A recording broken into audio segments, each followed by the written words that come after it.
History remembers ancient Greece as the birthplace of democracy, philosophy, and timeless art, but beneath the marble and laurel wreaths, a darker truth lurks.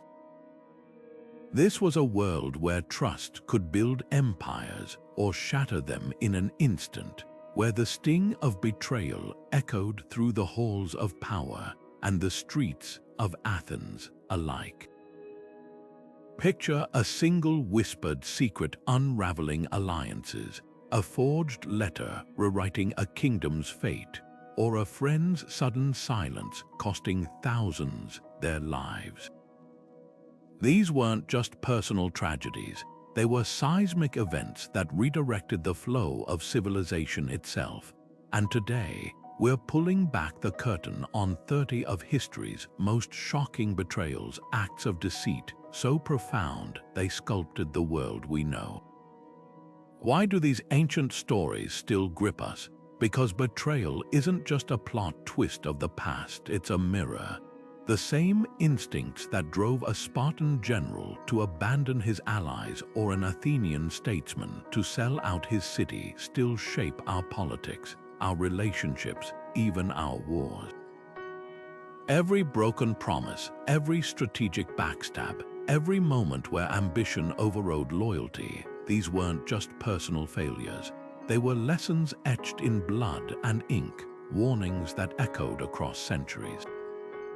And here's the startling part. Many of the systems we rely on today, democracy's checks and balances, the delicate art of diplomacy, even the way we negotiate trust in our daily lives, were forged in the fire of these very betrayals. So buckle in for a journey where nothing is as it seems. We'll walk the moonlit streets of Corinth with traitors and spies, stand beside kings who traded honor for power, and uncover the hidden costs of history's most infamous double crosses. This isn't just a tale of ancient grudges, it's a masterclass in how fragile trust can be, and how its collapse can alter the destiny of nations. By the end, you'll see the past not as distant mythology, but as a living blueprint where every betrayal, every act of treachery, holds a clue to understanding the world we've inherited. The question is, are you ready to face the truths these stories reveal? In ancient Greece, betrayal wasn't just an act, it was a language. Every broken oath, every whispered conspiracy, carried layers of meaning that echoed far beyond the individuals involved. Take the myth of Icarus, where Daedalus's own craftsmanship became the tool of his son's downfall. It wasn't merely a cautionary tale about hubris. It was a reflection of how trust could unravel even between parent and child. But betrayal wasn't confined to mythology. In the courts of Athens, politicians like Alcibiades switched allegiances between Sparta and Athens not once, but twice, proving that loyalty was often a commodity, not a virtue. Philosophers grappled with this duality. Plato called betrayal a corruption of the soul, yet even he acknowledged its power as a political instrument. In The Republic, he warned that a society built on deceit would crumble, yet Greek history shows how often leaders ignored that warning. Playwrights, meanwhile, turned betrayal into spectacle. When Medea slaughters her own children to punish Jason's infidelity, or when Agamemnon is murdered by his wife Clytemnestra, these weren't just tragedies. They were public rehearsals of the consequences of broken trust, performed for audiences who understood the stakes firsthand. What made betrayal so potent in Greek society was its dual role. It could be a weapon or a weakness, depending on who wielded it. Spartan generals used feigned retreats to lure enemies into traps, while Athenian diplomats forged alliances only to abandon them when convenient. Even the gods were complicit. Zeus's endless deceptions in myth mirrored the moral ambiguity of the human world. This cultural acceptance of betrayal as both sin and strategy created a society perpetually braced for the next betrayal, where trust was precious precisely because it was so fragile. The legacy of this mindset still lingers. Modern diplomacy's delicate dance of alliances and backroom deals owes much to the Greek example. Their stories teach us that betrayal isn't just about morality. It's about power, survival, and the uncomfortable truth that sometimes treachery works. And that's what makes these ancient betrayals so unsettlingly relatable. They force us to ask, in a world where trust is both necessary and risky, how far would we go to protect our own interests? Pausanias stood as a living paradox, a Spartan war hero who had crushed Persian forces at Plataea, only to secretly plot with those very enemies years later. His downfall began with something as simple as a messenger's hesitation. The man tasked with delivering Pausanias' treasonous letters to Persia grew suspicious and opened them, uncovering a scheme to overthrow Sparta with Persian gold. The revelation sent shockwaves through Greece. How could a commander who once embodied Spartan discipline become a puppet of the empire he'd sworn to destroy? The answer lay in the seductive trap of unchecked ambition. After his victories, Pausanias grew arrogant, adopting Persian luxuries and even wearing their robes, a blatant insult to Sparta's austere values. His betrayal wasn't just political, it was cultural. By aligning with Persia, he rejected everything Sparta stood for, trading the respect of his people for the empty promise of power. When his conspiracy unraveled, the Spartans devised a punishment as symbolic as it was brutal. They trapped him inside the sacred temple of Athena, brick by brick, leaving only a small opening for scraps of food.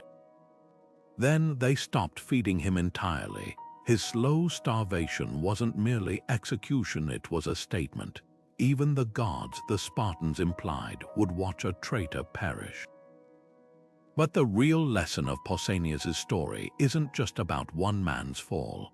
It reveals how quickly victory can twist into entitlement, and how easily a leader's pride can become a nation's vulnerability. Sparta's greatest strength, its unwavering discipline, had blinded it to the rot within its own ranks. The very traits that made Pausanias a brilliant general, his daring, his independence, sowed the seeds of his betrayal. And in the end, his legacy wasn't his battlefield glory, but the chilling reminder that no society, no matter how strong, is immune to the corrosion of trust. This cautionary tale set the stage for an even more devastating betrayal, one that would fracture Athens itself. Because while Pausanias' treachery shocked Greece, the next betrayal would prove that sometimes the greatest threats don't come from enemies but from those we call allies. Alcibiades was Athens' most dazzling figure, a charismatic general, a silver-tongued politician, and a man whose ambition burned brighter than the city's sacred flame. But in the summer of 415 BCE, as Athens prepared its massive fleet for the Sicilian expedition, whispers began to circulate. Just days before departure, someone vandalized statues of Hermes across the city, an act of sacrilege that sent shockwaves through Athenian society. Suspicion fell on Alcibiades not because of evidence, but because his reputation for wild extravagance made him an easy target. His enemies seized the moment, demanding his trial. But here's where history twists. Rather than face his accusers, Alcibiades made a choice that would seal Athens' fate. He defected, not to some neutral corner of Greece, but directly to Sparta, Athens' mortal enemy. The Sicilian expedition, meant to be Athens' crowning triumph, became a slaughterhouse. Without Alcibiades' strategic brilliance, the campaign collapsed into chaos. Athenian ships found themselves trapped in Syracuse's harbor, their escape routes cut off by Spartan reinforcements guided by Alcibiades' intimate knowledge of Athenian tactics. But what makes this betrayal so fascinating isn't just its scale, it's the question of motive. Was Alcibiades a traitor, or was he a man pushed to desperation by a city that turned on him too quickly? Some historians argue he had no choice, that Athens' fickle politics left him no path home. Others see a man so consumed by pride that he'd rather watch his city burn than admit defeat. His later actions only deepen the mystery. After falling out with Sparta, yes, he betrayed them too. He fled to Persia, then somehow talked his way back into Athenian command years later. This wasn't just betrayal, it was a high-stakes game where loyalty meant nothing compared to survival. Alcibiades' life forces us to confront an uncomfortable truth. Sometimes betrayal isn't about malice, but about the raw instinct to endure. And in the end, his story became Athens' tragedy. The Sicilian disaster drained the city's resources, leaving it vulnerable to Sparta's final blow in the Peloponnesian War. One man's choices, driven by ego or fear or sheer opportunism, tilted the balance of an entire civilization. Yet Alcibiades wasn't the only one playing double games. Because while Athens reeled from his betrayal, another conspiracy was brewing, one that would expose the fragility of trust among allies. The Delian League, Athens' powerful coalition of city-states, was about to learn that betrayal often comes not from enemies, but from those closest to you.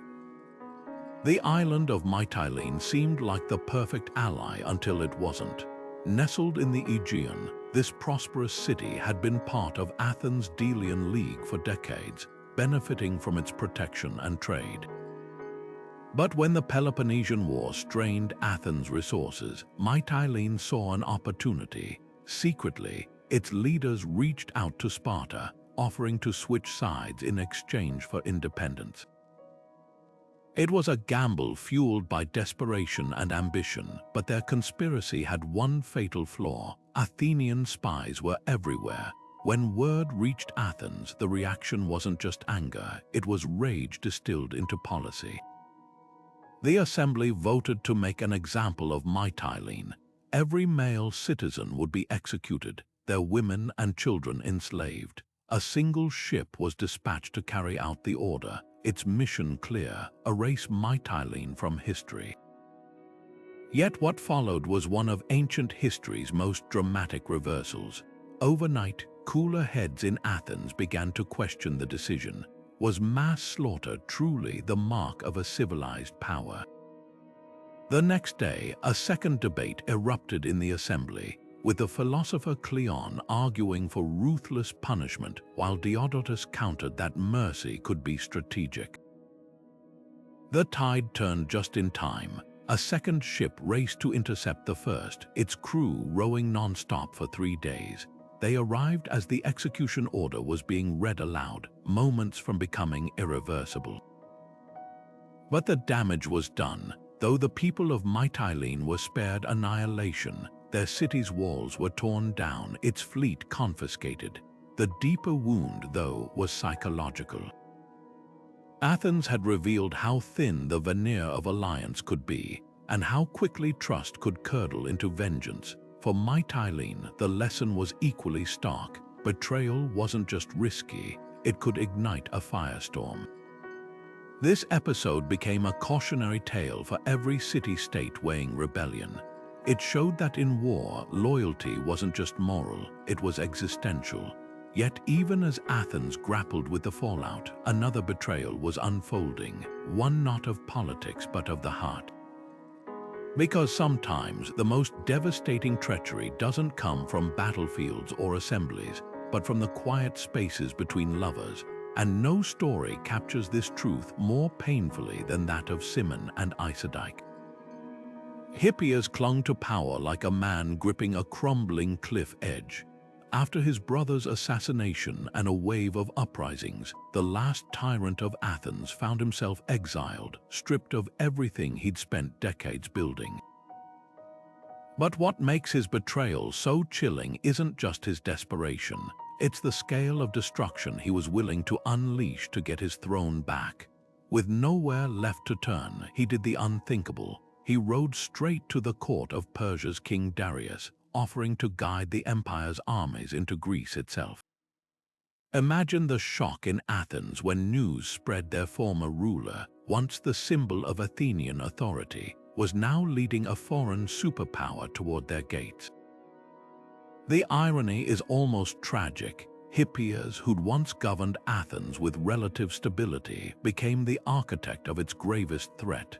His betrayal wasn't just personal vengeance, it was a seismic miscalculation. The Persian invasion he helped orchestrate, complete with towering war elephants and a navy that darkened the Aegean, should have crushed Greece. Yet in his hunger for revenge, Hippias underestimated something crucial: the resilience of the very people he'd ruled.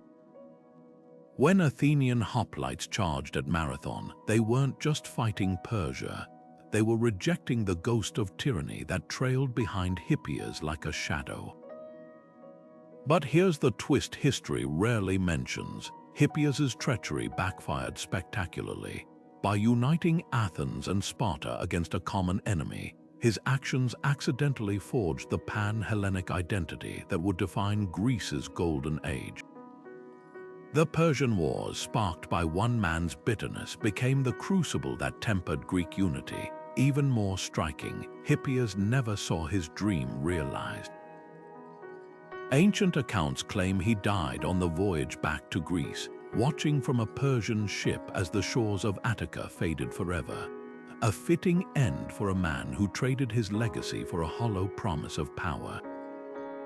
Yet if Hippias's story warns us about the cost of blind ambition, the next betrayal reveals a darker truth. Sometimes the greatest threats come from within. Because as Athens grappled with external enemies, Sparta faced a conspiracy that would expose the rot festering beneath its famed discipline. A king's trusted advisor was about to prove that no society, no matter how tightly controlled, is immune to the poison of deceit. King Cleomenes of Sparta didn't just break the rules, he rewrote them with a whisper and a bag of silver. The Oracle of Delphi, the most sacred voice in Greece, was supposed to be beyond mortal influence. Pilgrims traveled for weeks to hear her prophecies, believing them to be the unfiltered will of Apollo himself.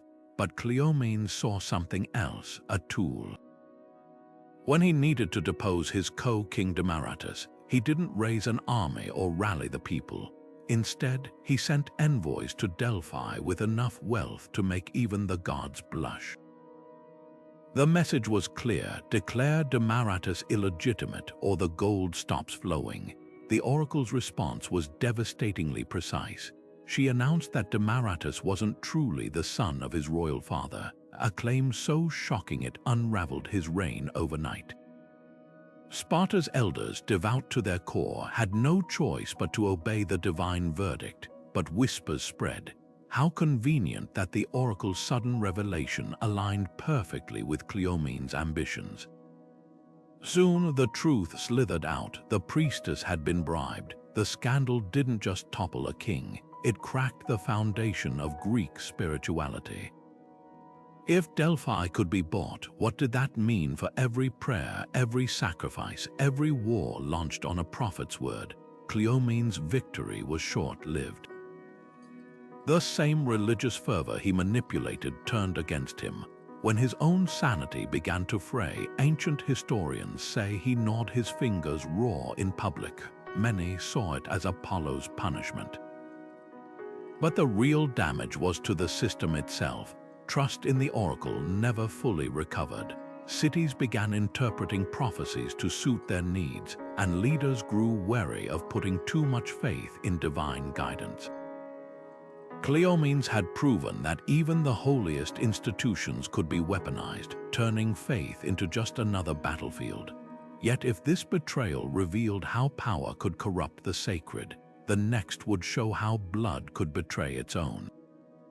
Because while kings schemed over thrones, a royal brother and sister were about to turn family loyalty into a death warrant. Alexander of Pherae ruled with a brutality that turned his own family against him.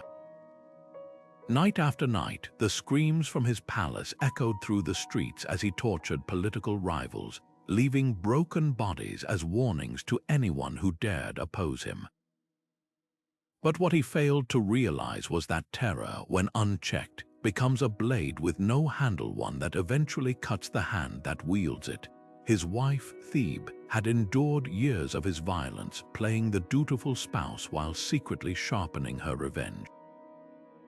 Then, one evening, she made her move. With the help of Alexander's own brother's men who'd watched their siblings' paranoia poison an entire city, she crept into his bedchamber as he slept and plunged a dagger into his heart. The irony was as thick as the blood on the palace floors. Alexander had spent his life fortifying against enemies, yet the fatal strike came from those closest to him.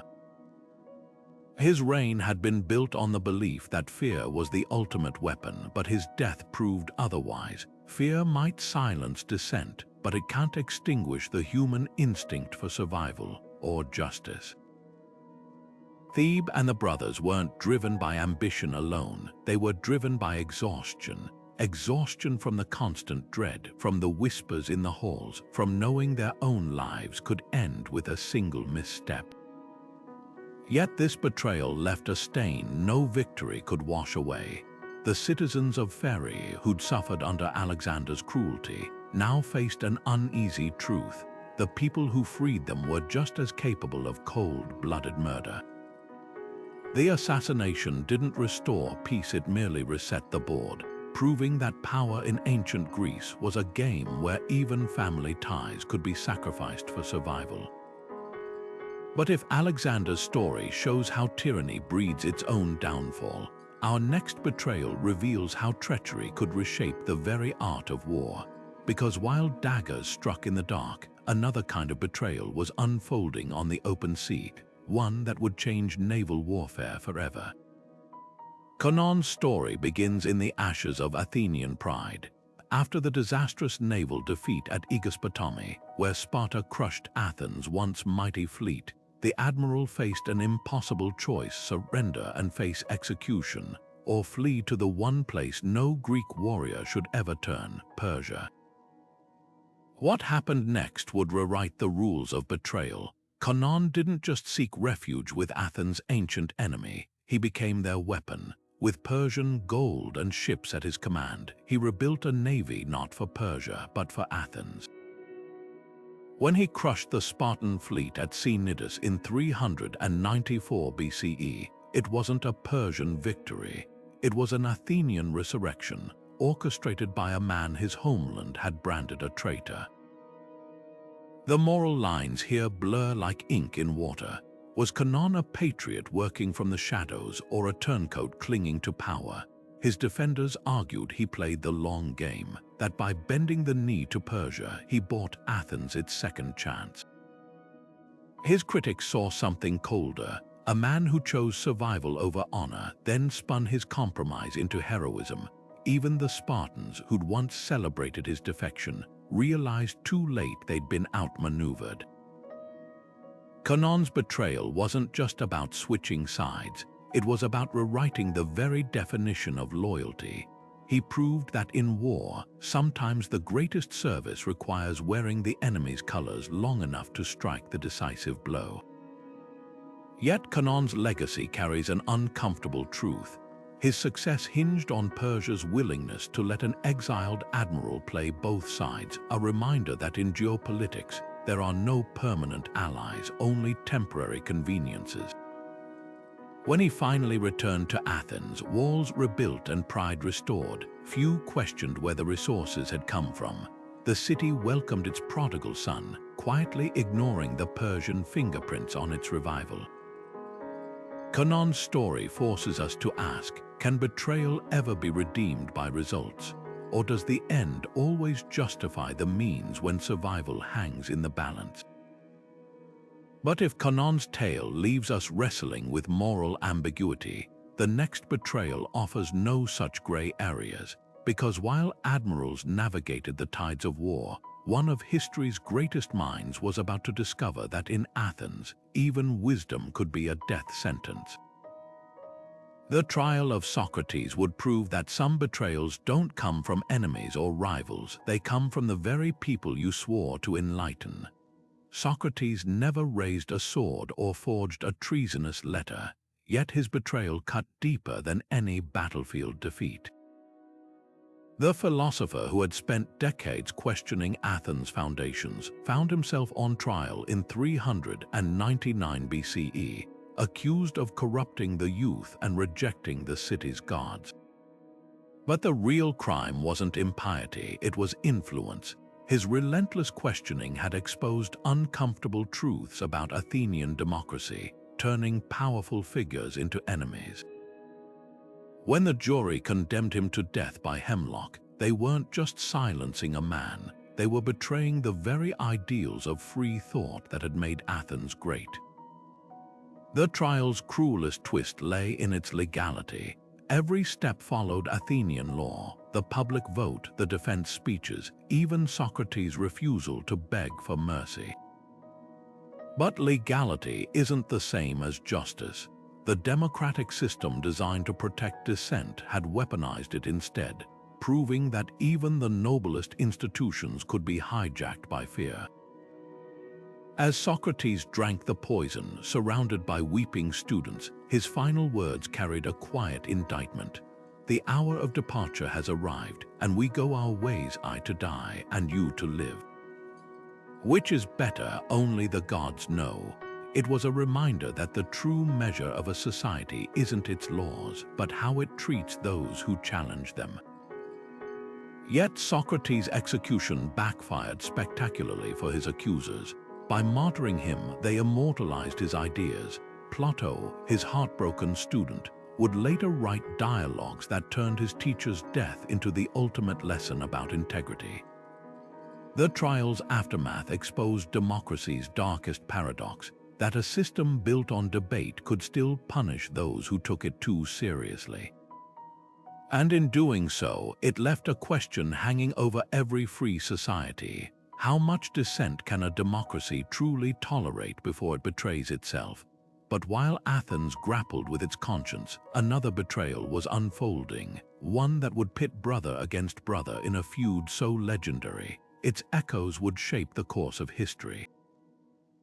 The simmering rivalry between King Ptolemy and his former friend Seleucus was about to erupt into a war that would redraw the map of the ancient world.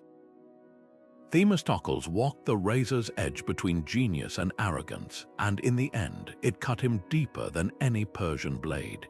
This was the man who tricked Xerxes' navy into the Straits of Salamis, who turned Athens' wooden walls into an empire's salvation. Yet just years after his greatest triumph, the same streets that once cheered his name echoed with cries of ostracism, as citizens scratched his name onto clay shards, banishing him forever.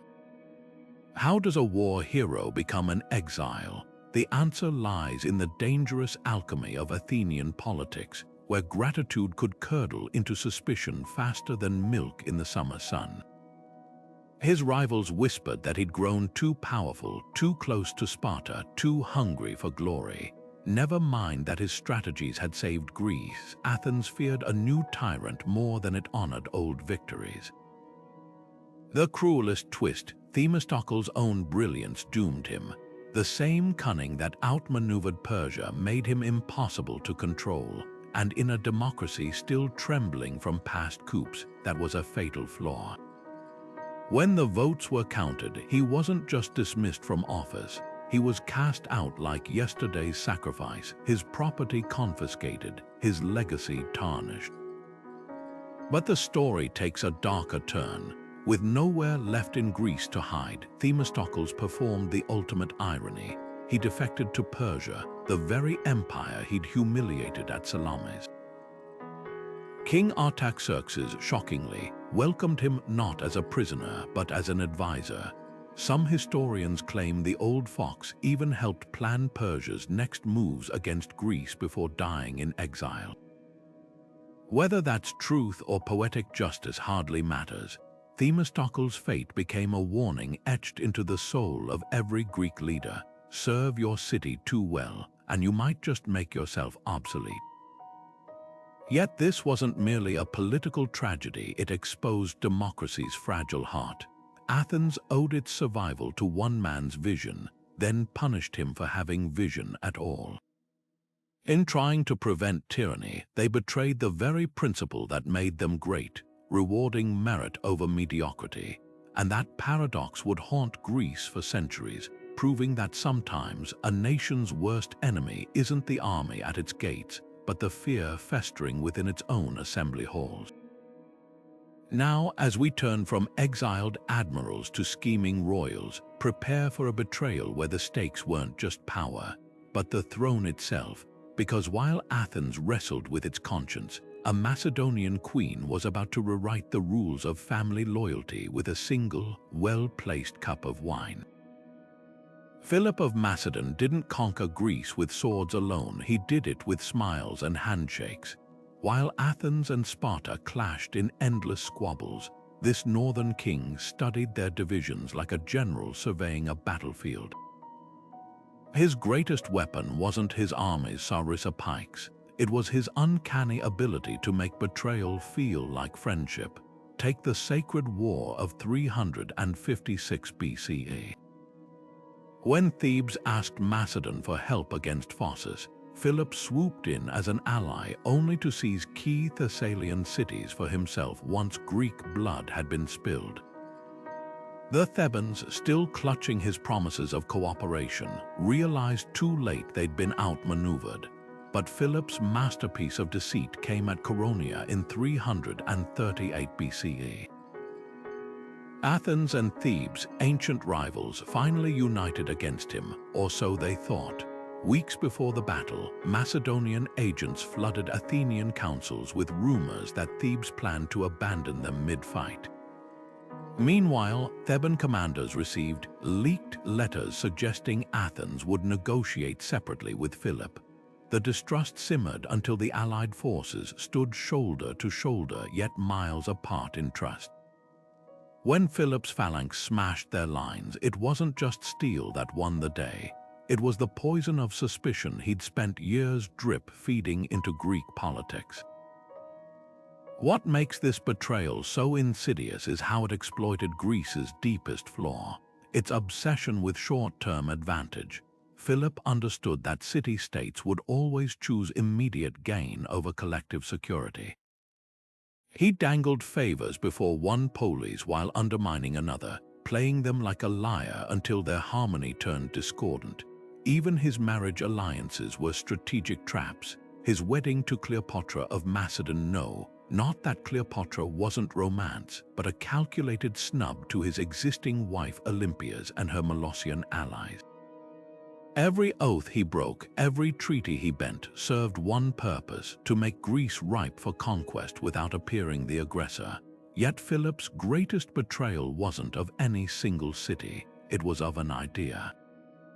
For centuries, Greeks had believed their shared culture made them invincible against barbarian outsiders. Philip, though half Greek himself, proved that blood and language meant nothing when ambition tipped the scales. By the time his son Alexander inherited the throne, Greece wasn't just defeated, it had been convinced to collaborate in its own subjugation. The lesson echoes through history. Sometimes the most dangerous enemy isn't the one who destroys your walls, but the one who teaches you to tear them down yourself.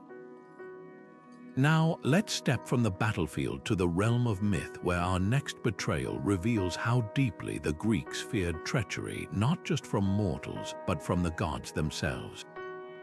Because while kings schemed for earthly power, a divine deception was unfolding on Mount Olympus, one that would shape the destiny of heroes and the very concept of fate. Medea's name still chills us today, not because she was a monster, but because her betrayal cut to the heart of what the Greeks feared most: the outsider who knows your weaknesses. When Jason sailed home with his foreign bride after stealing the golden fleece, Athens buzzed with fascination. Here was a woman who'd murdered her own brother to aid his escape, who'd charmed dragons and outwitted kings. But fascination curdled into dread when Jason abandoned her for a princess of Corinth. Medea's response wasn't just rage, it was a masterclass in psychological warfare. First, she sent Jason's new bride a poisoned gown that burned her alive. Then, in an act so unthinkable it haunted Greek theater for centuries, she slaughtered their two sons, not in blind fury, but with chilling precision. Euripides' play forces us to confront an uncomfortable truth. Medea wasn't some barbarian caricature. She was articulate, calculating, and horrifically justified.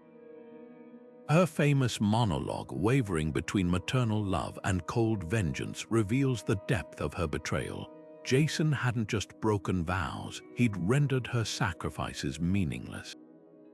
In a society where women had no political power, her children were her only leverage. By destroying them, she didn't just punish Jason, she exposed the hollowness of Greek honor culture.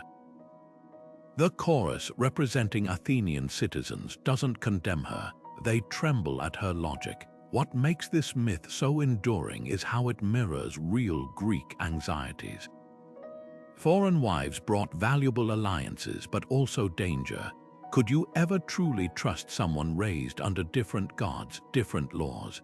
Medea's story became a cautionary tale whispered to sons considering foreign brides, a dramatic rehearsal of cultural paranoia.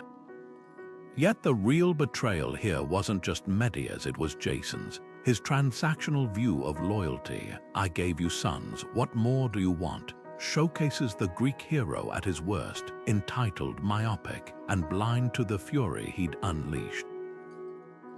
This mythic betrayal sets the stage for a historical parallel just as shocking, because while poets dramatized Medea's revenge, a real queen was about to prove that sometimes truth outdoes even the darkest fiction. The island of Samos would soon witness a betrayal where the stakes weren't just a broken heart, but an entire kingdom's survival. The moon hung low over Thebes that night, casting long shadows across the sleeping Spartan camp. Just hours earlier, their commanders had toasted a temporary truce, an agreement to pause hostilities for religious observances.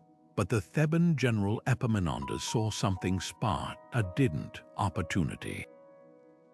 As the Spartans slumbered, trusting in sacred tradition, Theban hoplites crept forward in utter silence, their sandals wrapped in cloth to muffle footsteps. When the attack came, it wasn't a battle, it was slaughter. Spartans scrambled for weapons in the dark, only to find Theban spears already piercing their tents. By dawn, hundreds lay dead, not in fair combat, but in a violation of the oldest Greek military code, respect for truces.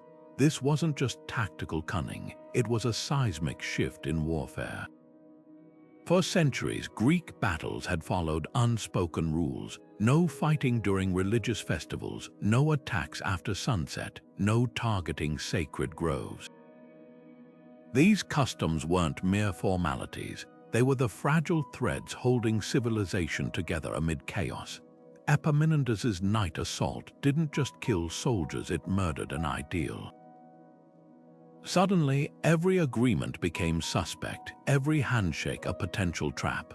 The Spartans, who'd built their reputation on unwavering discipline, found themselves outmaneuvered by a betrayal so audacious it rewrote the playbook. Yet history's judgment is curiously divided.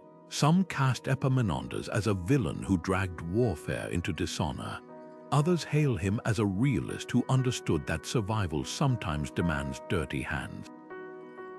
His defenders point out that Sparta had broken truces before, just never so spectacularly. The real lesson of Thebes' betrayal isn't about morality, it's about adaptation.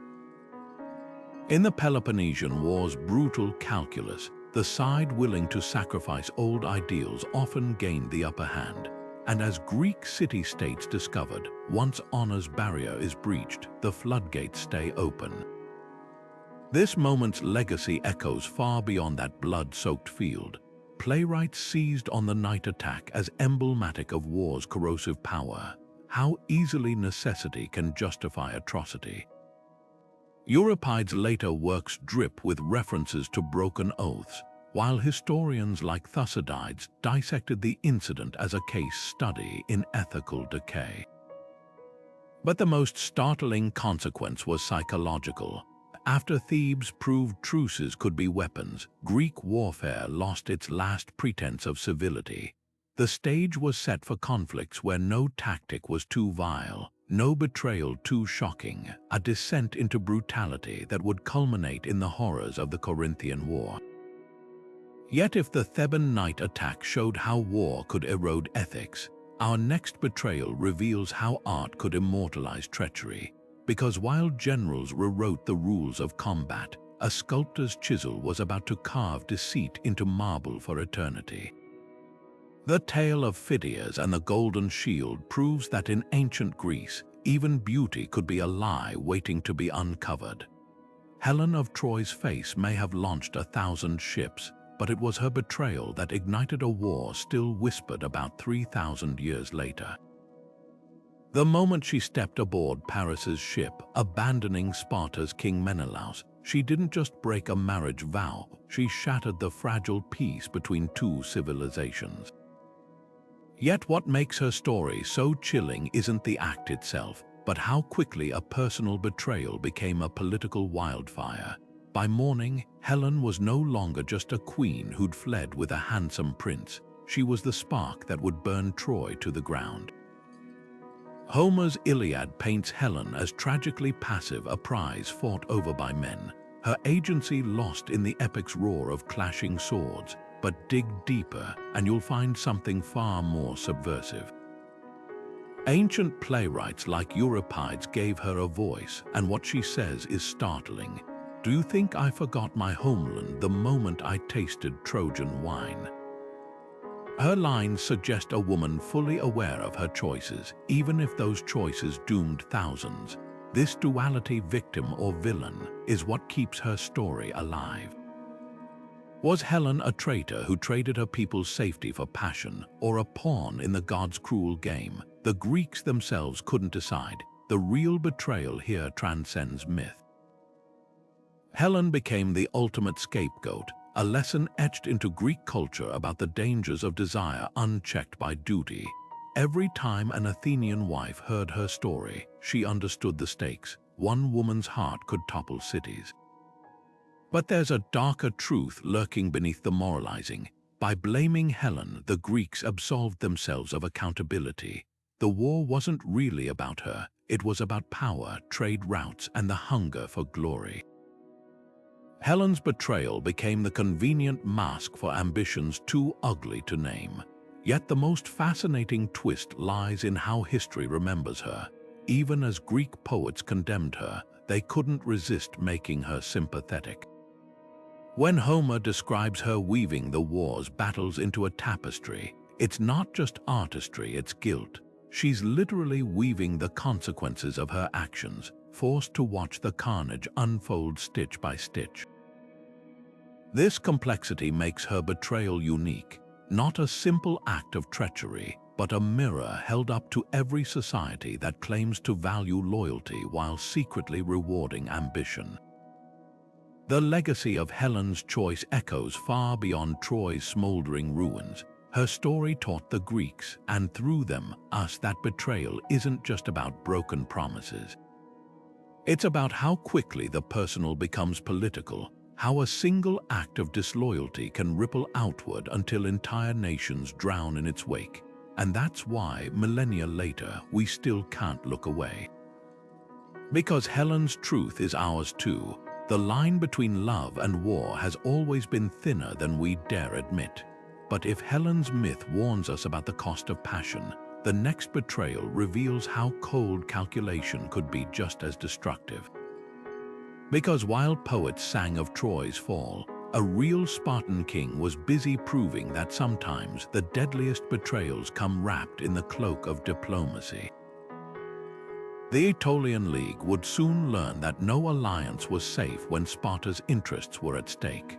The year 411 BCE should have been one of triumph for Athens. Fresh victories in the Peloponnesian War had buoyed public morale, and the democratic assembly hummed with debate as usual. but behind the scenes, a handful of wealthy aristocrats whispered in the shadows, convinced they knew better than the masses. Their plot unfolded not with swords, but with sly persuasion. One by one, they convinced Athens' war-weary citizens that democracy itself was to blame for their hardships, that only a council of 400 elite could steer the city to safety. The assembly, manipulated by fear, voted against its own existence. Overnight, the birthplace of democracy became an oligarchy. What makes this betrayal so chilling isn't just the coup itself, but who enabled it. These weren't foreign invaders, they were Athens' own golden sons, men who'd grown up swearing oaths to democratic ideals. Their collaboration with Sparta wasn't overt treason, it was a quiet understanding. While Spartan ships loomed offshore, the oligarchs dismantled Athens from within, replacing public forums with backroom deals. For 4 tense months, the city held its breath as the wealthy few ruled with iron fists, exiling opponents and rewriting laws to cement their power. Yet democracies have a way of fighting back. When news reached Athenian sailors stationed at Samos, their reaction was volcanic. These weren't aristocrats, they were rowers, soldiers, the very backbone of Athens' strength. Refusing to recognize the coup, they declared their own democratic government in exile and threatened to sail home and reclaim the city by force. Faced with mutiny, the oligarchs' fragile alliance crumbled. Their betrayal had exposed democracy's greatest vulnerability. It relies on those in power respecting the system more than their own ambitions. The echoes here are impossible to ignore. Modern politicians still weaponize fear to justify power grabs, still cloak self-interest in claims of necessary reform. Athens' brief collapse teaches us that no system is immune to insider threats, that the real danger isn't always the enemy outside the gates, but the privileged few who decide the rules no longer apply to them. Yet as democracy regained its footing in Athens, another betrayal was brewing across the Aegean, one that would prove even the mightiest empires can be toppled by a single well-placed lie. The Persian satrap Tisiphons was about to show Sparta that some allies come with poison hidden in their gifts. Harpalus had Alexander's absolute trust and the keys to his empire's vaults. As the conqueror's childhood friend and royal treasurer, he controlled fortunes that could bankroll nations. But when Alexander marched east into India's uncharted depths, something snapped in Harpalus. Left unsupervised in Babylon, surrounded by mountains of gold and no oversight, he began dipping his hands into the treasury like a man possessed. At first, it was small luxuries, exotic silks, rare perfumes. Then came the palaces, the harems, the public spectacles designed to make him look every inch a king. By the time Alexander learned of the thefts, Harpalus had fled with 6,000 talents, enough to buy an army, leaving behind not just empty coffers, but a crack in the empire's foundation. The real betrayal wasn't the stolen gold, it was the illusion it shattered. Alexander had built his empire on loyalty, rewarding those who'd grown up with him in Macedon.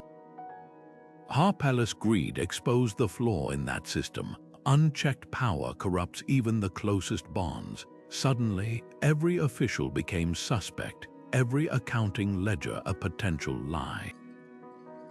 The scandal forced Alexander to confront an ugly truth. His conquests had created a bureaucracy too vast for any one man to control, where temptation festered in every satrapy. Yet Harpalus' fate was its own kind of poetic justice. Hunted across the Mediterranean, he sought refuge in Athens, the very city his stolen wealth might have bought. But Athenian politicians, despite their reputation for corruption, saw him as radioactive. The man who'd betrayed Alexander wasn't just a criminal, he was a liability. When they finally turned him away, he fled to Crete, where local pirates, unimpressed by his titles, murdered him for the remnants of his fortune. the man who'd stolen empires died for pocket change. This story's modern resonance is unnerving. Harpalus wasn't some rogue outsider, he was the ultimate insider, proof that systems without transparency invite betrayal. His theft didn't just weaken Alexander's empire, it became a blueprint for every embezzler who'd later exploit blind trust in elites. The lesson: absolute power doesn't just corrupt absolutely, it creates the perfect conditions for those closest to you to become your greatest threat. But if Harpalus showed how greed could unravel empires, our next betrayal reveals how love could be just as destructive. Because while treasurers counted stolen coins, a queen's passion was about to ignite a scandal that would shake Macedonia to its core. The affair between Alexander's mother Olympias and his regent Antipater would prove that in royal courts the heart's betrayals cut deeper than any knife. Antipater had every reason to fear Alexander's return. After years governing Macedonia in the king's absence, the old general had grown accustomed to power, and the whispers from Babylon suggested his days were numbered. Alexander, fresh from conquering Persia, had begun replacing trusted veterans with Persian nobles, signaling a new world order where old loyalties meant nothing. Then, in 323 BCE, the unthinkable happened. The undefeated conqueror, just 32 years old, fell violently ill after a drinking feast. Within days, the man who'd shrugged off battle wounds and desert marches was dead. The official cause: natural illness, the hushed truth circulating through the army camps. Poison administered by Antipater's own sons. The evidence is circumstantial but chilling. Antipater's son Iolaus served as Alexander's cupbearer that fateful night, the perfect position to slip something into the wine. Meanwhile, Antipater's other son Cassander would later murder Alexander's widow and child to secure his own rule. Most damning of all, Aristotle, Alexander's childhood tutor and Antipater's close friend, had written treatises on untraceable poisons. Coincidence or blueprint? Ancient historians like Plutarch couldn't decide, but the implications were staggering. If true, this wasn't just regicide, it was the assassination of an entire era. Alexander's dream of a united Greco-Persian empire died with him, splintering into warring factions led by his squabbling generals. What makes this betrayal so haunting is its scale of consequences. Within months, the fragile unity Alexander forged through blood and diplomacy unraveled. The wars of the Diadochi erupted, carving his empire into pieces like vultures tearing at a carcass. Cities that had known peace burned anew, and millions who'd been citizens of a single world-spanning polity found themselves back in the old cycle of border conflicts. Antipater's alleged crime didn't just kill a king, it killed the future he represented. The irony: his short-term gamble for power ultimately doomed his own family. Within decades, Cassander's line was extinct, murdered by rivals in the very chaos they'd helped create. Yet this story's deepest lesson lies in the fragility of legacy. Alexander spent his life building something greater than himself, only to discover that no vision survives the betrayal of those entrusted to protect it. His fate whispers a warning across the centuries. Even the mightiest are vulnerable to the quiet knives of those closest to them. But if poison in a cup reshaped empires, our next betrayal would prove that ideas could be just as lethal as any weapon. Because as Alexander's body cooled in Babylon, another death was coming. One that would expose how easily a society can turn on its own wisdom. The trial of Aristotle, orchestrated by the very Athenians he'd tried to enlighten, would reveal what happens when fear declares war on reason.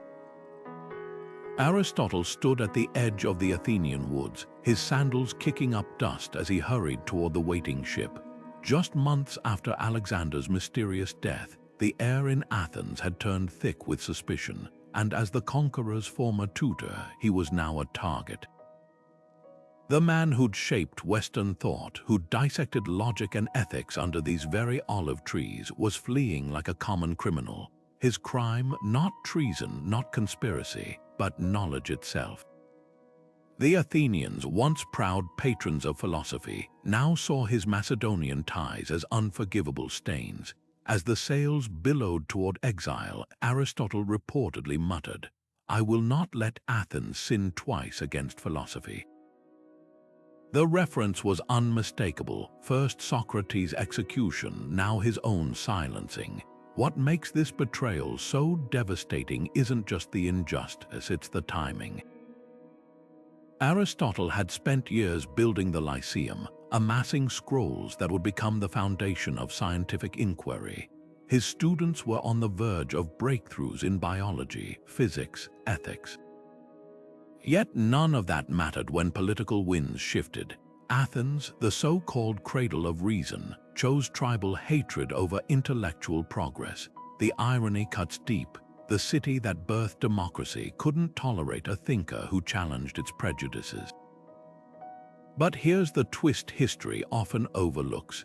Aristotle's exile didn't just harm him, it wounded Athens far more. Without his guiding presence, the Lyceum fragmented. Vital research stalled, and when Macedonian power eventually crumbled, Athens found itself culturally impoverished, its golden age of philosophy fading into memory. The real betrayal wasn't Aristotle's departure, it was Athens' abandonment of its own ideals. In banishing him, they didn't just lose a teacher, they severed a lifeline to the future. Yet this story holds a darker lesson for our times. When societies scapegoat intellectuals, whether ancient philosophers or modern scientists, the damage isn't merely symbolic. Progress stalls, truth becomes negotiable. Aristotle's flight reminds us that the line between enlightenment and ignorance is thinner than we think, and once crossed, the journey back is long and hard. His empty lecture hall stands as a warning. When politics declare war on reason, everyone loses. Now, as we turn from exiled philosophers to besieged cities, prepare for a betrayal where the stakes weren't just ideas but survival itself. Because while Athens rejected wisdom, the people of Amphipolis were about to discover how quickly allies can become executioners when fear takes hold. The ink on the parchment was still damp when the rumors began to spread, letters supposedly written by Athenian generals, pledging allegiance to Persia in exchange for gold. No one questioned their authenticity at first. In the feverish paranoia of the Peloponnesian War, suspicion was currency, and trust a luxury no city-state could afford. The letters, later exposed as forgeries, had already done their damage. Respected commanders were stripped of their ranks, their reputations shredded by whispers they couldn't disprove. This wasn't just deception, it was betrayal weaponized through the oldest trick in the book, a lie dressed as truth. What makes this scandal so unnerving isn't just the audacity of the forgery, but how eagerly Athens embraced it. The city that prided itself on reason and debate had become a breeding ground for conspiracy theories. The letters preyed on a very real fear, a Persia's shadow looming over the war, its gold tempting hungry mercenaries and desperate politicians alike. By the time the truth emerged, the damage was irreversible. Careers lay in ruins, alliances fractured, and the war effort staggered under the weight of self-inflicted distrust. The real betrayal wasn't just the forged letters, it was how easily Athens betrayed its own values in the face of fear. Yet this episode offers a chillingly modern lesson. Those letters were ancient Greece's version of fake news, a reminder that misinformation isn't a new weapon, just an endlessly adaptable one. The forgers understood something timeless. The right lie at the right moment can turn allies into suspects and heroes into traitors. It's a tactic that shaped history from the Renaissance to the digital age. The Athenians learned too late that in war, sometimes the deadliest attacks don't come from spears or sieges, but from words crafted to divide. But if fake letters revealed how lies could unravel a society, the next betrayal would show how truth could be just as dangerous, because as Athens grappled with deception, an even stranger twist was unfolding, one where sworn enemies would briefly unite, not out of trust but shared desperation. The siege of Melos was about to expose the brutal calculus of survival, where betrayal wasn't a choice, but the only move left on the board. Corinth's politicians didn't need armies to start a war, they needed only whispers and well-placed fear. In the tense years before the Peloponnesian conflict, as Sparta and Athens circled each other like rival wolves, Corinth played both sides with the precision of a puppet master. Their diplomats spun tales of Athenian aggression, painting routine naval patrols as preludes to invasion, turning trade disputes into existential threats. The strategy was simple: make their allies believe they had no choice but to fight. When Sparta finally marched, it wasn't just for honor or land. It was because Corinth had convinced them their survival was at stake. The brilliance of this betrayal lay in its subtlety. No treaties were torn, no oaths screamed in public squares. Instead, Corinth weaponized the most fragile currency of all, perception. They understood that in politics, reality matters less than what people believe to be true. One particularly cunning move involved staging a mock naval drill near Allied waters, then leaking exaggerated reports to Sparta about Athenian provocations. The ruse worked too well. By the time Sparta realized the scale of the deception, the drums of war were already pounding, and Corinth had secured exactly what it wanted: a conflict that would weaken both rivals while elevating its own influence. Yet the fallout was darker than even Corinth anticipated. Their manipulation didn't just start a war, it rewrote the rules of Greek diplomacy. Suddenly, every alliance felt provisional, every speech a potential lie. Thucydides captured the shift perfectly. Words lost their meaning. What had once been a world where agreements were sealed with sacred oaths became a chessboard where truth was just another gambit. Corinth's betrayal proved that in the right hands, rumors could topple cities faster than any siege engine. But if mortals could distort truth for power, what happened when the gods themselves became liars? The next betrayal would shake Greek spirituality to its core, as a sacred oracle's whispered prophecy turned out to be nothing more than a king's scripted plot.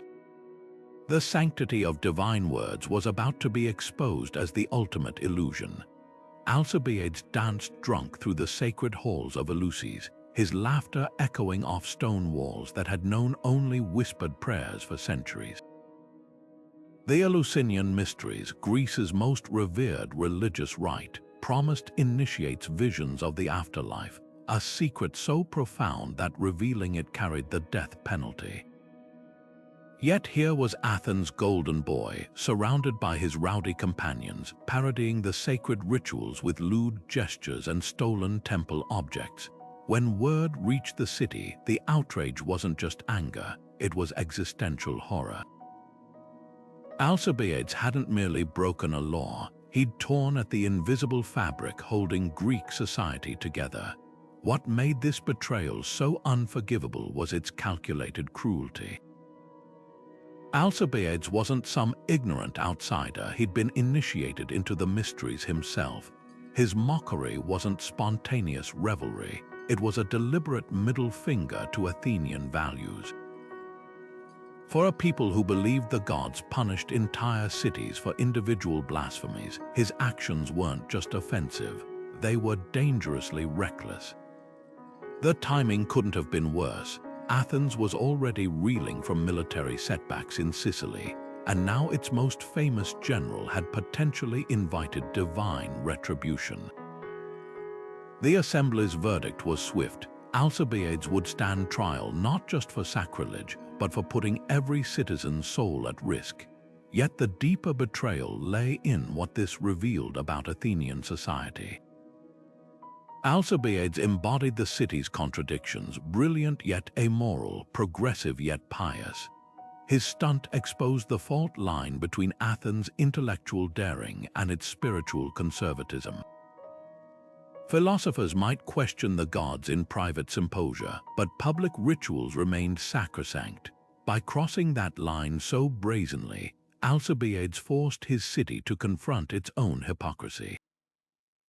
Was Athens truly the beacon of enlightenment it claimed to be, or were its sophisticates just as bound by superstition as the peasants they scorned? The fallout reshaped Greek history. Alcibiades' subsequent defection to Sparta wasn't just political, it was the act of a man who'd burned every bridge to his homeland. His story became a cautionary tale about the limits of charisma, proving that no amount of talent could excuse the unforgivable. Centuries later, playwrights would revisit his sacrilege as the moment Athens lost not just a general, but part of its soul. But if Alcibiades showed how gods could be mocked, the next betrayal would reveal how they could also be manipulated. Because while one man laughed at sacred rites, another was quietly forging divine words to serve mortal ambitions, a deception that would inspire one of history's greatest tragedies. The oracle's whispered lie awaited its moment, ready to unravel lives with nothing more than carefully crafted syllables. Clytemnestra's loom wove more than tapestries, it wove the perfect alibi.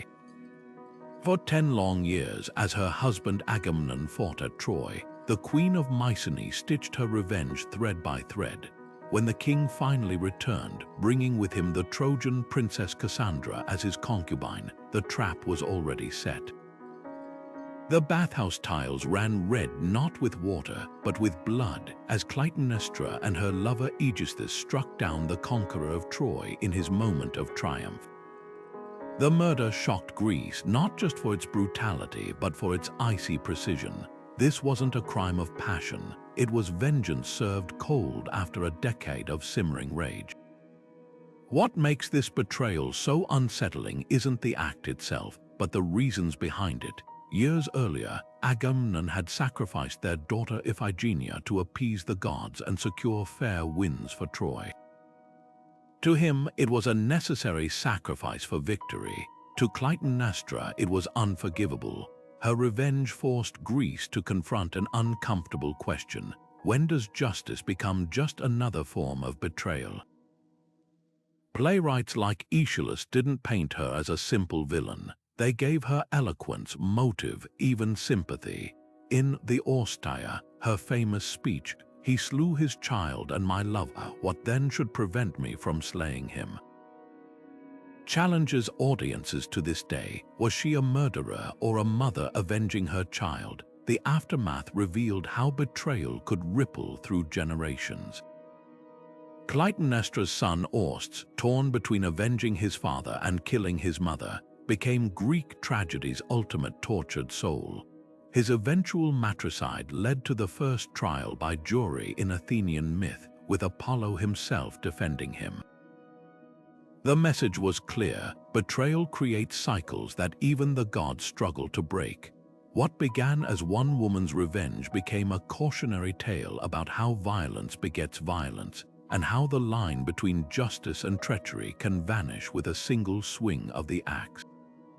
Yet hidden in this bloody saga lies a startling twist of fate, because while Clytemnestra's betrayal destroyed a family, another act of treachery around the same time saved an entire city. As Mycenae's halls echoed with screams, the people of Thebes were discovering that sometimes the greatest betrayals aren't about revenge, they're about survival. And the man at the center of this paradox, a blind prophet whose loyalty to truth would force him to choose between his king and his city's future. The Spartans called it the krypteia, a word that literally meant hidden things. But this wasn't just some shadowy rumor.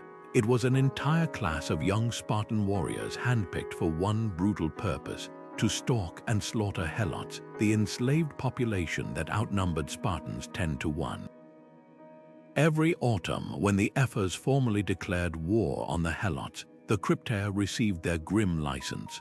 Armed with daggers and cloaked in darkness, they'd slip into Helot settlements, targeting the strongest and most rebellious. The killings weren't battles, they were silent, clinical eliminations designed to maintain terror.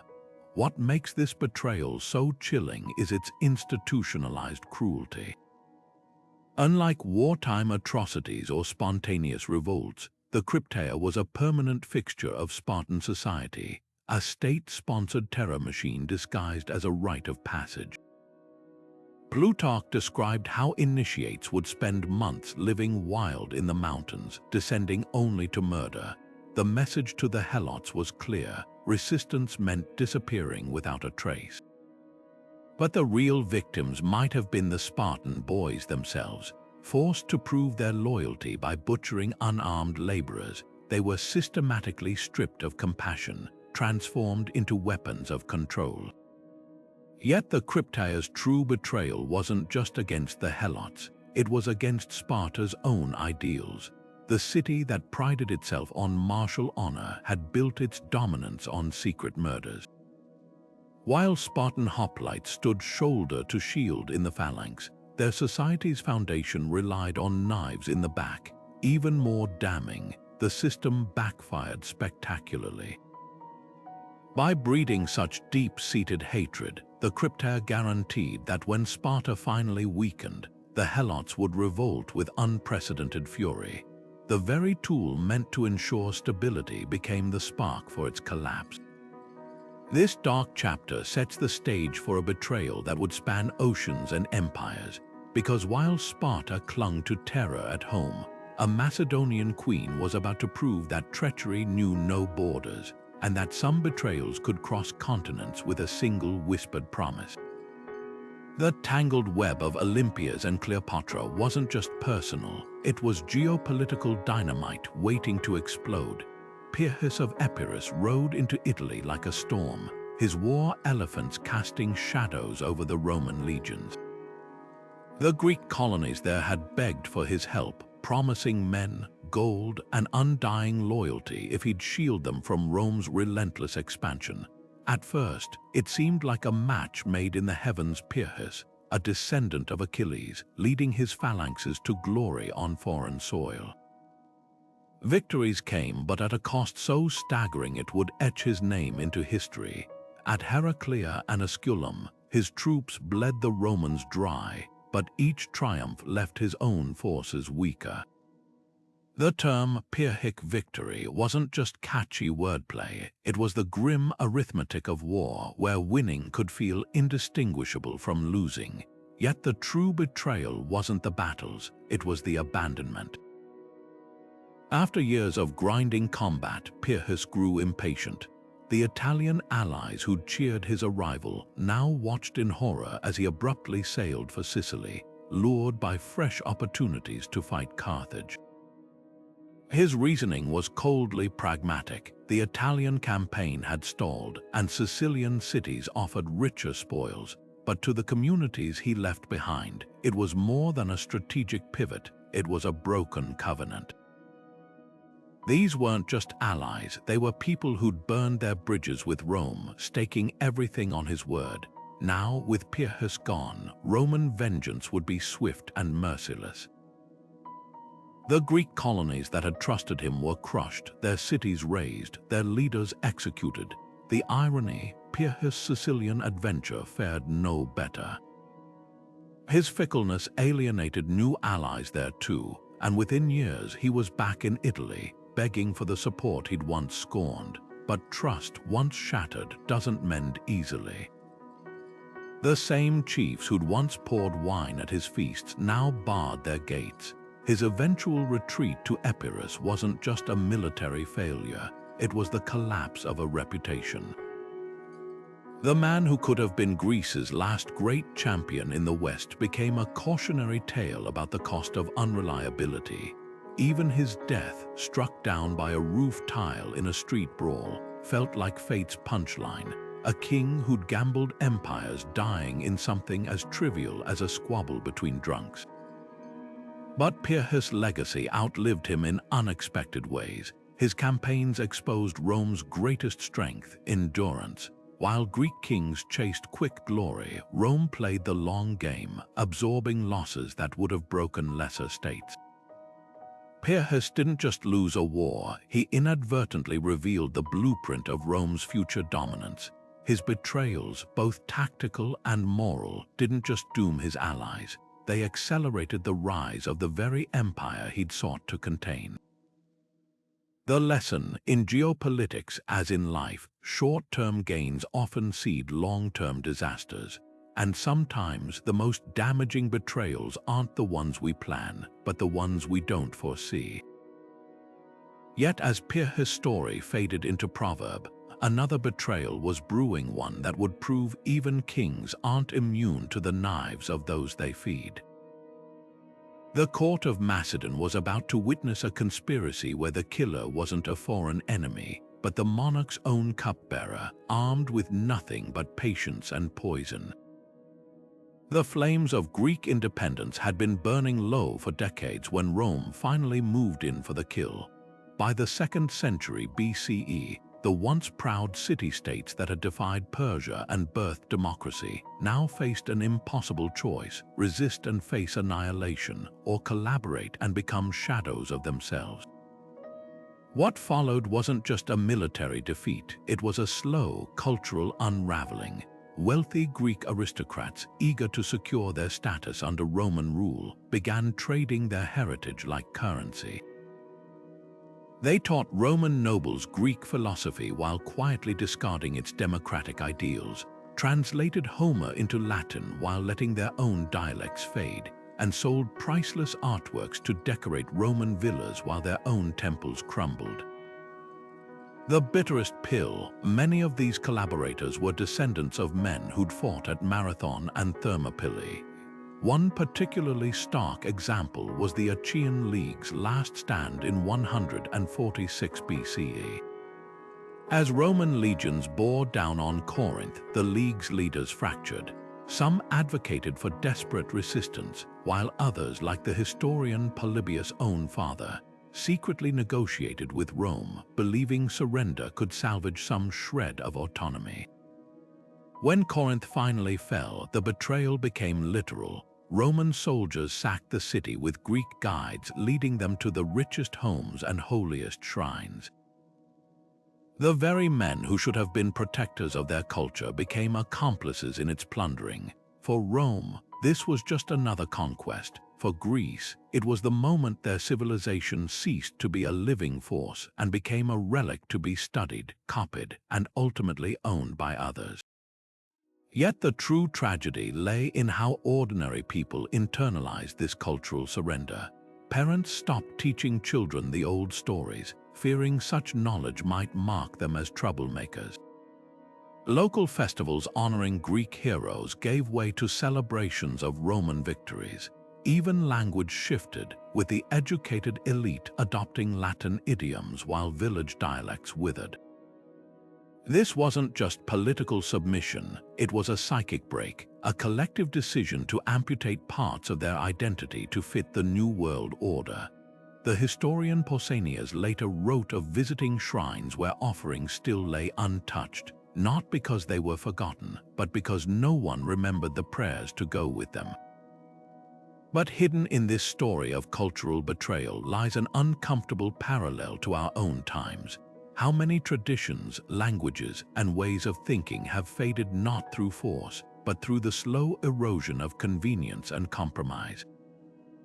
The Greeks who collaborated with Rome weren't villains, they were pragmatists navigating an unwinnable situation. Their choices force us to ask, what would we sacrifice to survive? And at what point does survival become something emptier than defiance? As the last embers of Greek independence cooled, another betrayal was unfolding in the shadows, one so subtle that its architect nearly erased it from history entirely. The Library of Alexandria, that great lighthouse of knowledge, was about to fall victim not to foreign invaders, but to the calculated neglect of those sworn to protect it. The keepers of memory would prove just as fallible as the warriors who'd failed to defend their borders.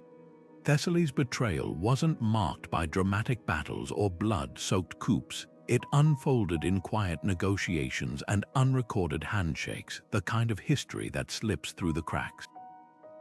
While Athens and Sparta clashed in the Peloponnesian War's spotlight, Thessaly's ruling elite made a calculated choice. They opened their gates to Macedon. Not with fanfare, but with grain shipments, troop movements, and whispered assurances to King Philip that their fertile plains and strategic mountain passes were his for the taking. The irony was brutal. Thessaly had once been the heart of Greece's cavalry power, its riders legendary for their skill. Now, those same horsemen would escort Macedonian phalangites into the heart of Greece itself. What makes this betrayal so haunting is its invisibility. Unlike Alcibiades' defections or Thebes' night attacks, Thessaly's shift left no dramatic parchment trail. Ancient historians barely mention it, not because it was insignificant, but because it was inconvenient. The truth, Thessaly didn't just surrender, it actively enabled Macedon's rise. While Athens debated democracy and Sparta drilled its hoplites, Thessalian aristocrats traded their independence for a seat at Philip's table. Their fertile lands became Macedon's breadbasket, their cavalry the hammer to Philip's anvil.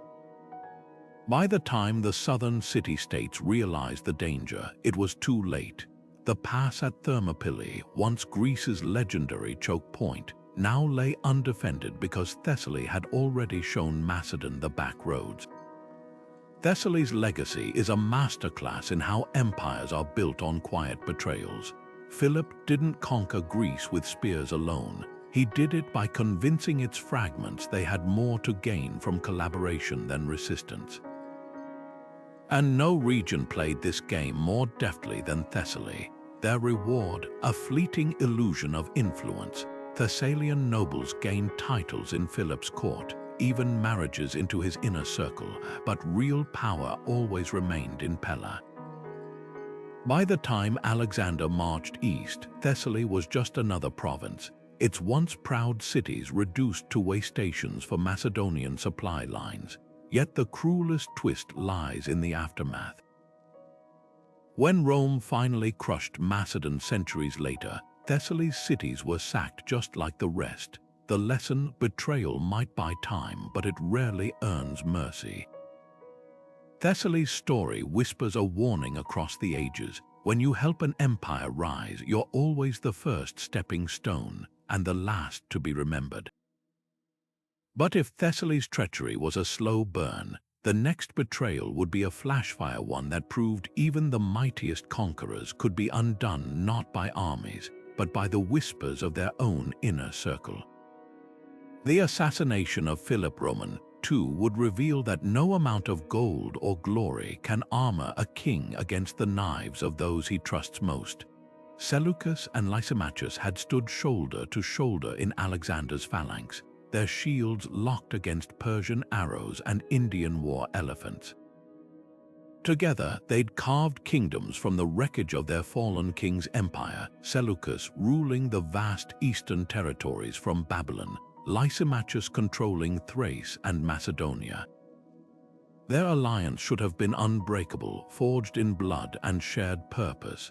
But in the year 281 BCE, that bond shattered with the swing of a dagger.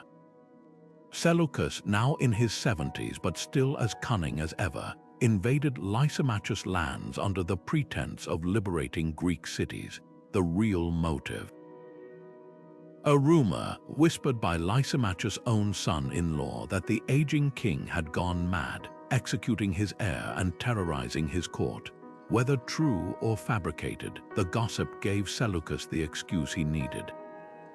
At the Battle of Corupedium, two of history's most seasoned generals clashed not for glory, but for the scraps of an empire they'd once built together. When the dust settled, Lysimachus lay dead, his body stripped of armor, his kingdom ripe for the taking. This wasn't just another war, it was the death rattle of Alexander's dream. These men had been more than rivals. They were the last living threads connecting the Hellenistic world to its founding vision. Their betrayal exposed the rot at the heart of the successor kingdoms. Without Alexander to unite them, even brothers in arms would inevitably turn to wolves. Seleucus' victory was short-lived. Within months, he too would fall to an assassin's blade, proving that in this new era, no throne was safe and no loyalty could outlast ambition. The Hellenistic age became a revolving door of alliances and betrayals, each fracture spawning smaller, weaker states until Rome swallowed them whole. Yet the true casualty here wasn't just Lysimachus, it was the people they'd sworn to govern. Farmers whose fields became battlegrounds, merchants whose trade routes dissolved into bandit-infested wastes, families torn apart by conscription and famine. The generals waged their war with the cold calculus of chess players, forgetting that every moved piece represented lives irrevocably changed. Their betrayal wasn't merely personal. It was a failure of stewardship, a reminder that when leaders prioritize pride over peace, it's never the kings who pay the heaviest price.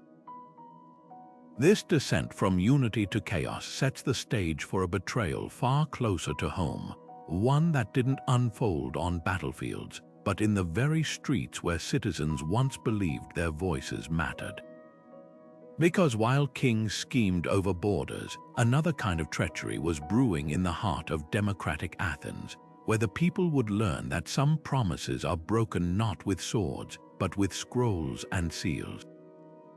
The day was coming when trust in government itself would crumble, and the architects of that collapse wouldn't be foreign conquerors, but the politicians the Athenians had elected to protect them. Dionysius of Syracuse didn't seize power with a sword, he used fear like a sculptor uses clay, molding it into walls thicker than any stone. When he first rose to prominence, Syracuse was a democracy teetering on chaos, its assembly fractured by class warfare and external threats. Dionysius positioned himself as the city's savior, the strong hand needed to restore order.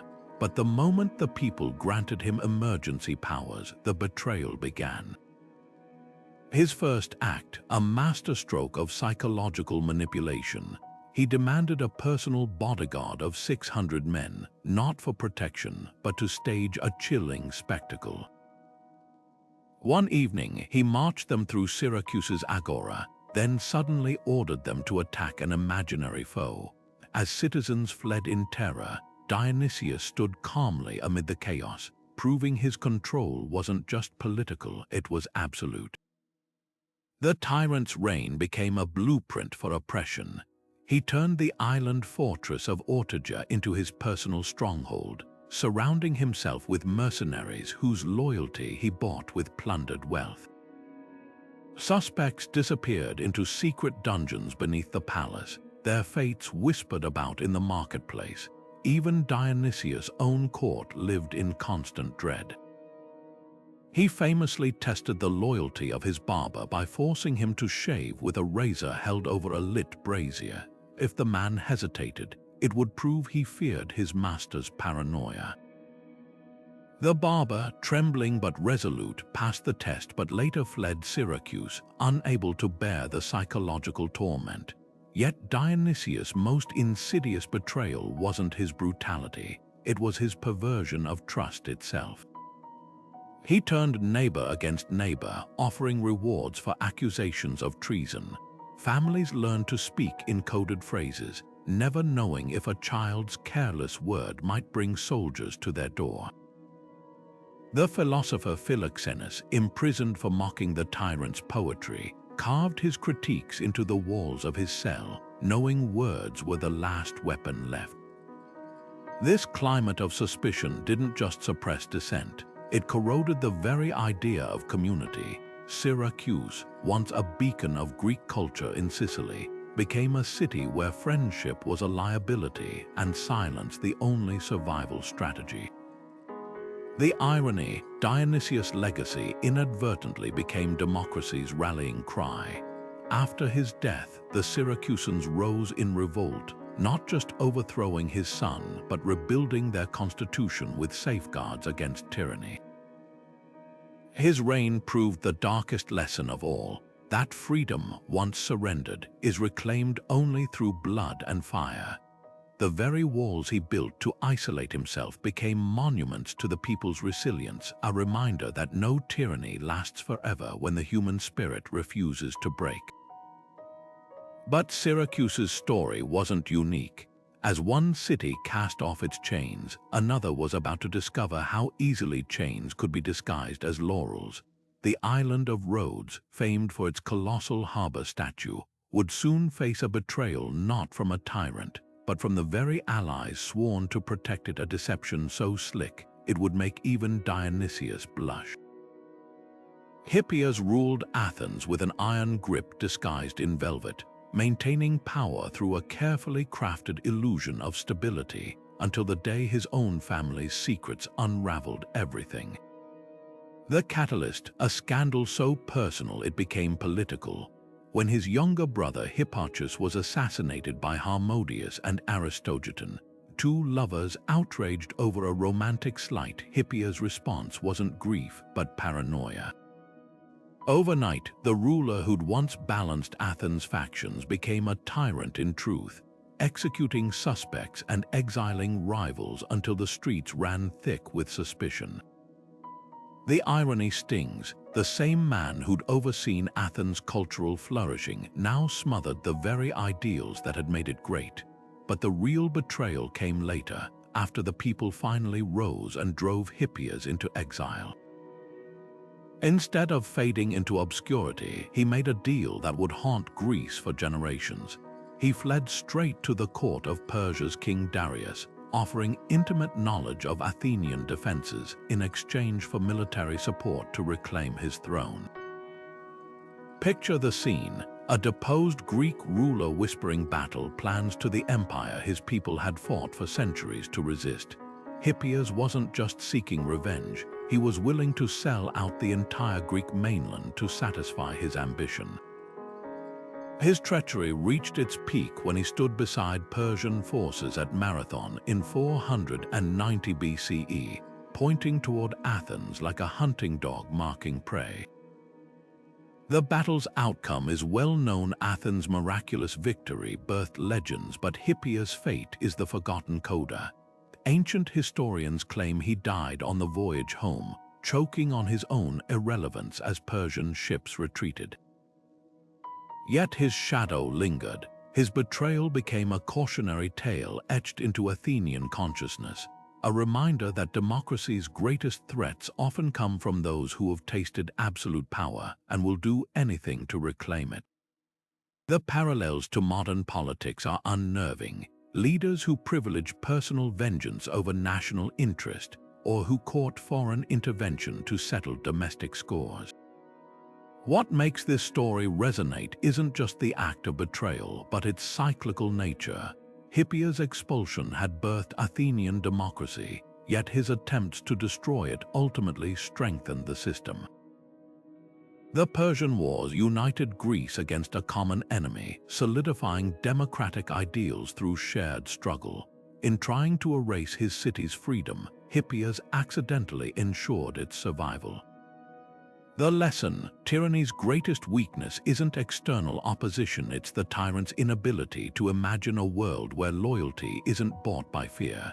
Now, as we turn from exiled rulers to fallen heroes, prepare for a betrayal where the stakes weren't just power, but the soul of a civilization. Because while Hippias schemed with Persia, another Greek was about to commit the unthinkable, not for a throne, but for the hollow promise of acceptance. The Olympic champion who traded his people's trust for a victor's crown would reveal how easily glory can curdle into shame. The mercenaries stood knee-deep in Persian gold, 10,000 Greek hoplites who'd marched clear across the empire, only to find themselves stranded when their employer, Prince Cyrus the Younger, fell in battle at Cunaxa. With no paymaster left alive and hostile Persian forces closing in, these hardened warriors faced a choice: surrender and risk execution, or turn their spears against the very hands that had hired them. What followed wasn't just a military retreat, it was the ultimate indictment of loyalty bought by coin. Xenophon, the Athenian philosopher turned soldier who chronicled their epic march home, captured the moment when mercenary ethics unraveled. At first, the Greeks tried negotiating with the Persians, demanding safe passage and back pay. But when Tisiphons, the Persian satrap, invited their generals to a feast only to slaughter them mid-banquet, the contract snapped. No oath could bind men to employers who'd broken the oldest law of war, hospitality.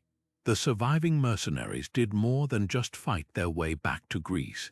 They reinvented themselves as a democracy on the march, electing new officers and voting on every major decision.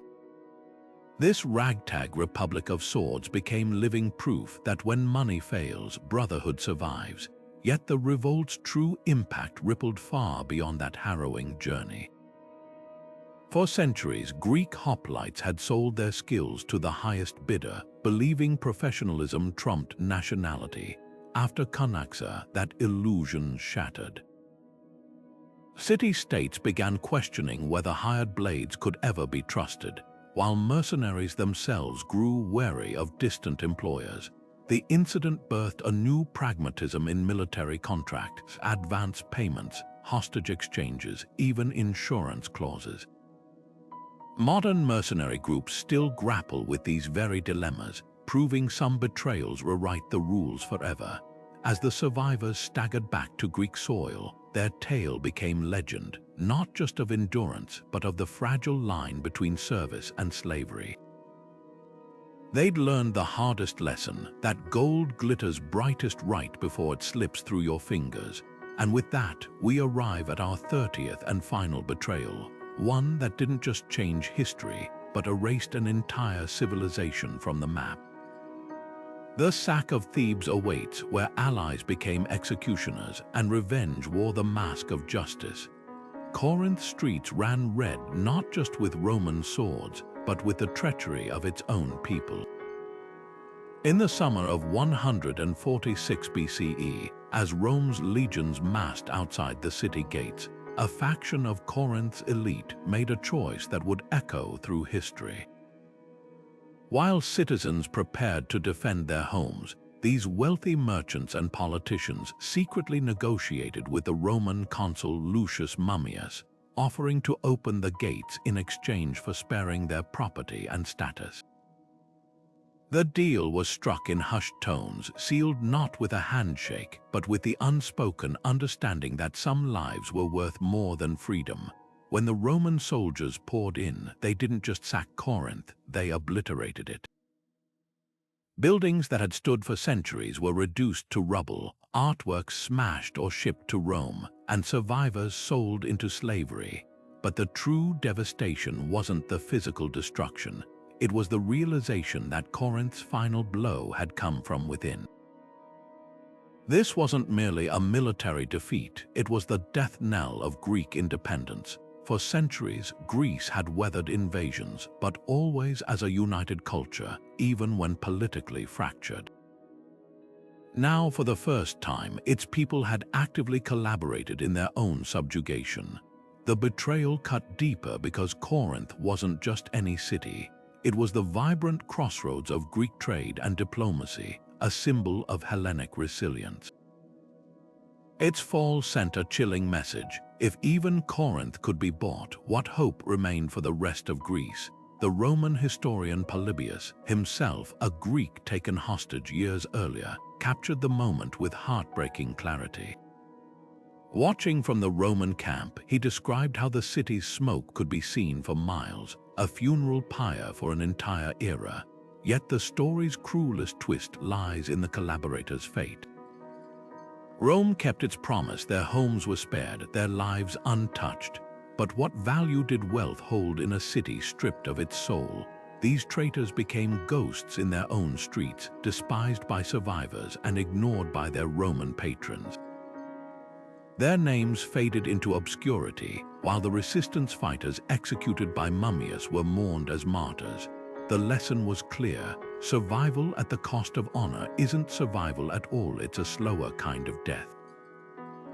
Corinth's fall forces us to confront an uncomfortable truth about betrayal's legacy. History isn't just shaped by battles and treaties, but by the quiet choices of individuals, those who resist and those who yield. Every time we walk through ancient ruins or gaze at Greek artifacts in Roman museums, we're seeing the fingerprints of decisions made millennia ago.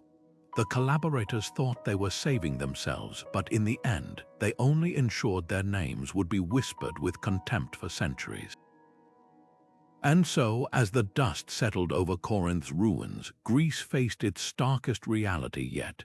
The greatest threats to civilization often don't come from outside the gates, but from the shadows within. The echoes of these betrayals didn't fade with the fall of Corinth or the silencing of philosophers. They seeped into the bedrock of Western thought, shaping systems we still navigate today. Consider the courtroom. When Athens put Socrates on trial, it wasn't just a philosopher they condemned. It was the dangerous idea that truth could challenge power. That tension between authority and dissent still pulses through modern justice systems, where whistleblowers and dissenters often face the same impossible choice: loyalty to principle or survival. The Greeks gave us the word martyr, but they also showed us how easily societies turn their brightest minds into scapegoats. Warfare, too, bears the fingerprints of these ancient deceptions. Pyrrhus' hollow victories taught future generals the cost of short-term triumphs, while Epaminondas' night attack at Thebes rewrote the rules of engagement. Today's military strategists still study these moments, not for their tactics alone, but for what they reveal about the psychology of conflict. The Spartan cryptase state-sanctioned terror mirrors modern debates about surveillance and extrajudicial killings, proof that the line between security and oppression has always been perilously thin. Even diplomacy's delicate dance owes debts to Greek betrayals. The Delian League's collapse exposed how alliances built on coercion rather than trust are doomed to fracture, a lesson NATO and other coalitions grapple with to this day. But perhaps the most enduring legacy lies in how these stories reframe power itself. Greek tragedies didn't just entertain, they rehearsed the consequences of unchecked ambition. When Clytemnestra murdered Agamemnon or Alcibiades swapped sides, audiences saw the cyclical nature of betrayal, how the betrayed often become betrayers in turn. This cultural reckoning birthed concepts like checks and balances, where power is distributed specifically because no individual, no matter how brilliant or beloved, could be fully trusted. The American founding fathers, steeped in Greek history, embedded these warnings into constitutions, ensuring leaders faced constraints their Greek predecessors never did. Yet the deepest resonance isn't in laws or battles, it's in the personal.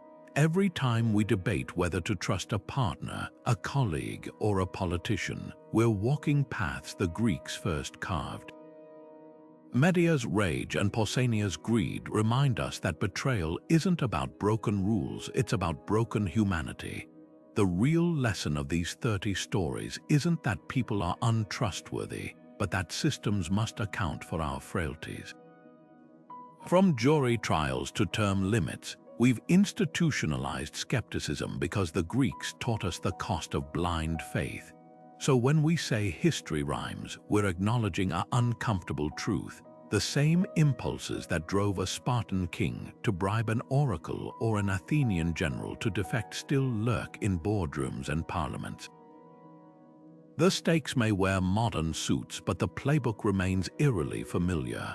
What's changed isn't human nature, it's that we now have 3,000 years of cautionary tales whispering in our ears. The question is, are we listening? Betrayal in ancient Greece wasn't just personal, it was tectonic. These stories of broken oaths and shifting loyalties did more than fill tragic plays. They redrew maps, toppled dynasties, and even shaped the systems we live by today. Think about it. Every time a modern diplomat hesitates before signing a treaty, or a leader weighs short-term gain against long-term trust, they're standing in the shadow of these very betrayals. The Spartan general Pausanias trading his honor for Persian gold, Alcibiades flipping sides like a coin, the quiet collaborators who opened city gates to enemies, these weren't just dramatic twists. They were hinges that swung entire civilizations onto new paths. What makes these betrayals so unsettling is how familiar they feel. The same forces that drove a Theban general to violate a sacred truce or a philosopher's student to betray his teaching still pulse through our world. Ambition, fear, the desperate calculus of survival, these aren't relics of antiquity. They're the currents beneath every political scandal, every corporate backstabbing, every friendship fractured by conflicting loyalties. The Greeks just had the courage to stare these truths in the face, to carve them into marble and chant them in choruses. Their honesty about humanity's darker impulses became our inheritance. Yet there's a paradox here. For all the chaos these betrayals caused, they also forged resilience. Athens' democracy survived coups because it learned to distrust absolute power. Military strategies evolved because generals remembered the sting of abandoned allies. Even art flourished as playwrights turned treachery into catharsis, letting audiences rehearse moral dilemmas safely. The betrayals didn't just destroy, they taught. They forced societies to build checks and balances, to question blind loyalty, to value transparency over empty oaths. In a strange way, Greece's greatest gift might be the scars it earned from its own betrayals. So as we close this chapter, I'm curious which story resonated with you.